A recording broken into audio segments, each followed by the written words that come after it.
du Père et du Fils et du Saint-Esprit. Amen. Inspire-nous, Seigneur, les vraies paroles pour mieux dialoguer avec toi et avec ton Esprit Saint. 23e dimanche du temps ordinaire, année B. Évangile de Jésus-Christ selon saint Marc, chapitre 7, versets 31 à 37. En ce temps-là, Jésus quitta le territoire de Tyr. Passant par Sidon, il prit la direction de la mer de Galilée et alla en plein territoire de la Décapole. Des gens lui amenèrent un sourd qui avait aussi de la difficulté à parler et suppliaient Jésus de poser la main sur lui. Jésus l'amena à l'écart, loin de la foule, lui mit les doigts dans les oreilles et, avec sa salive, lui toucha la langue. Puis, les yeux levés au ciel, il soupira et lui dit « Ephata », c'est-à-dire « Ouvre-toi ». Ses oreilles s'ouvrirent, sa langue se délia et il parlait correctement. Alors Jésus leur ordonna de n'en rien dire à personne, mais plus il leur donnait cet ordre, plus ceux-ci le proclamaient.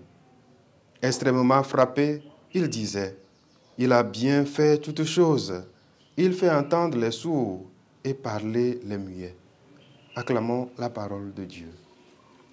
Frères et sœurs, le passage de l'évangile de ce dimanche nous invite à ouvrir nos oreilles et nos cœurs à la parole de Dieu, à accueillir sa guérison et son amour et à témoigner de lui avec zèle et perfection.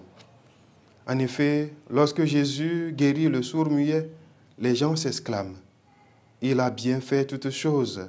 Il fait entendre les sourds et parler les muets. » Cette guérison, chers frères et sœurs, est un signe de la compassion agissante de Jésus envers notre humanité blessée par le péché. En mettant ses doigts dans les oreilles du sourd-muet et en touchant la langue avec de la salive, Jésus procède à une recréation de la personne. À l'image de ce sourd-muet, nous sommes tous plus ou moins sourds spirituellement. Le péché nous a affectés, nous empêchant d'entendre la voix de Dieu. Notre handicap nous fait replier sur nous-mêmes, incapables d'agir avec nous-mêmes, de communiquer avec Dieu et avec les autres. Ouvrons-nous donc à Dieu et à l'action de son Esprit Saint et soyons exigeants envers nous-mêmes en accomplissant nos responsabilités avec soin et perfection. Nous nous contentons pas seulement du minimum, mais cherchons l'excellence dans tous les domaines de notre vie.